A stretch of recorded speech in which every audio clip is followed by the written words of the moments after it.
На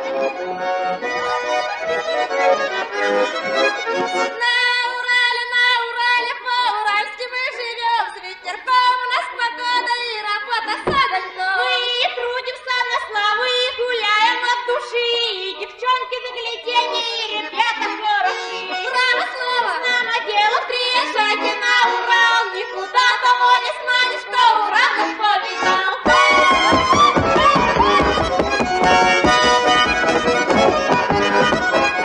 Тише едешь, дальше будешь, говорилось много лет, а сегодня на Урале поговорки этой нет. И машин раньше срока, и металл все отдаем, и в коммуну непременно не последними придем. Предлагаем, призываем, что вы скажете в ответ, что по силе 7 лет по светло